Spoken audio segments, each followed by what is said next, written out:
আমার আপনার স্বপ্ন আর নবীদের স্বপ্ন কি একরকম?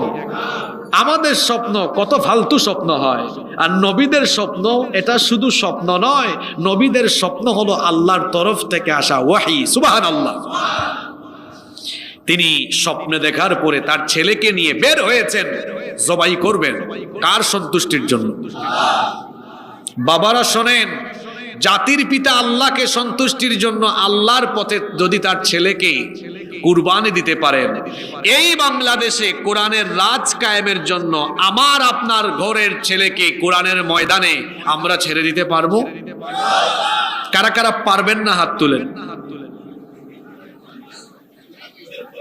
মাশাআল্লাহ, অসুবিধা নাই, দুই একজন তুলে ফেলছে।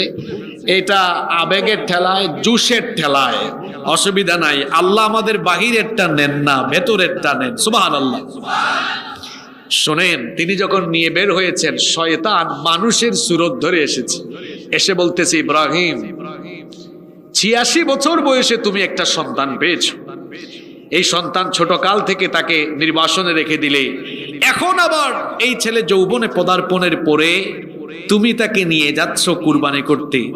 ঠিক আছে, আল্লাহ তোমাকে আদেশ করেছেন, কিন্তু তুমিও তো আল্লাহর সাথে কথা বলে চাইলে এই আদেশটাকে আল্লাহর কাছে আবেদন করে এটা থেকে রুখসত দিয়ে অন্য কোনো কিছুও করতে পারতে। শয়তান এসেছে কার সুরতে? জোরে বলেন। ইব্রাহিম আলাইহিস সালাম বলেন, এই তুই তো মানুষ না রে, তুই তো শয়তান, ইবলিস। তিনি বুঝে ফেললেন, পাথর হাতে নিয়ে তিনি তখন ইবলিসকে পাথর নিক্ষেপ করলেন। তিনি তিনবার ইবলিসকে 3 জায়গায় পাথর নিক্ষেপ করলেন। জাতির পিতার এই আদর্শ, এই কাজ আল্লাহর কাছে এত ভালো লাগলো, জাতির পিতার সন্তানরা যেন কিয়ামত পর্যন্ত জাতির পিতার অনুসরণে হজ আর ওমরায় গিয়ে ওই জায়গাতে শয়তানকে 3 বার পাথর মারে 3 দিন, আল্লাহ সেই ব্যবস্থা করে রেখেছেন। সুবহানাল্লাহ। হজ আর ওমরায় গেলে শয়তানকে জামরাতে পাথর নিক্ষেপ করতে হয় না? এটা শুরু করেছেন আমাদের জাতির পিতা। জোরে বলেন, জাতির পিতা কে? এত আস্তে বললেন, জাতির পিতা কে? তাদের পিতা নিয়ে তারা পড়ে থাক, আমাদের কিছু যায় আসে? শুধু তাই নয়, জাতির পিতাকেও যেমন শয়তান ধোঁকা দিয়েছে, জাতির মাতাকেও।